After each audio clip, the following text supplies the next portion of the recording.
Salut à tous, je vous présente la Cabot Mantis Lite 800 watts monomoteur, donnée pour 50 km/h et 50 km d'autonomie. Alors je vais vous dire ce que j'en pense après 200 bornes d'utilisation. J'ai rencontré pas mal de petits soucis. Alors au déballage, un conseil, vérifiez qu'il ne manque aucune vis, que toutes les vis soient bien serrées. J'ai eu de mauvaises surprises. Garde-boue arrière qui manquait une vis. Ensuite, le support d'étrier de frein à disque arrière. Voilà.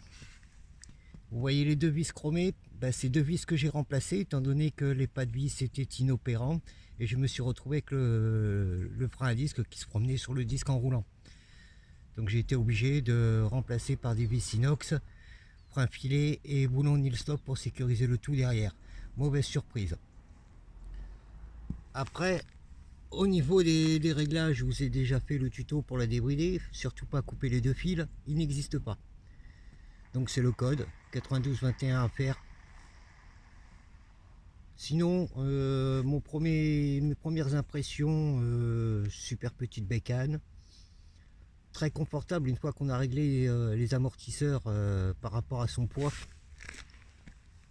L'autonomie de 50 km, j'y crois plus. Mais alors plus du tout.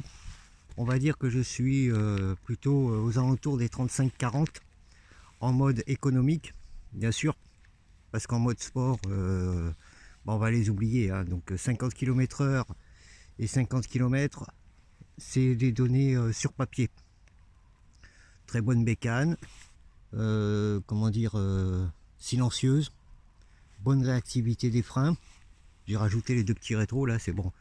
Au passage, c'est des rétros qui sont pas terribles, là c'était sur JOM. Je crois 10 balles, un truc comme ça. La tige est trop courte. Voilà, beaucoup trop courte. Je vois mon épaule avec. C'est juste pour le fun, je vais les changer. Dans pas longtemps, je vais rajouter des optiques à l'avant, étant donné que ceux d'origine qui se placent ici, pour ceux qui ne connaissent pas les cabots, bien sûr, hein.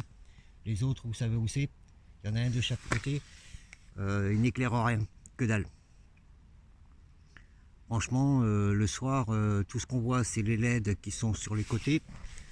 Hop, voici la barre de LED. Toujours pour ceux qui ne connaissent pas. Alors ça fait fun, c'est joli. Franchement, ça éclaire super bien le sol.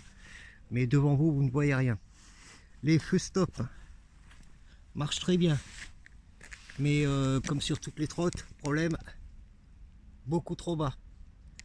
Donc je vais en rajouter. Je vais en rajouter un autre à l'arrière. Je vais lui rajouter également deux clignotants indispensables. Parce que les automobilistes ne voient pas forcément où on veut tourner. Et puis quand on tourne le bras, ils comprennent pas trop ce qu'on veut faire. Ils n'ont plus l'habitude du bras tendu. Sinon, sincèrement, pour le prix, super bécane. Pas trop cher. Excellent rapport qualité-prix.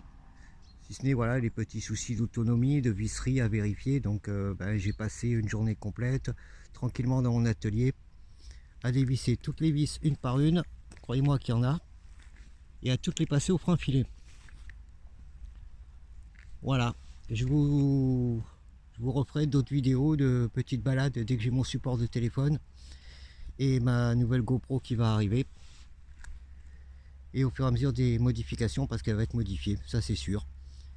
Éclairage, feu stop, clignotant, amortisseur de direction, tout ça, ça va être ajouté dessus. Voilà, bonne journée à tous, hein.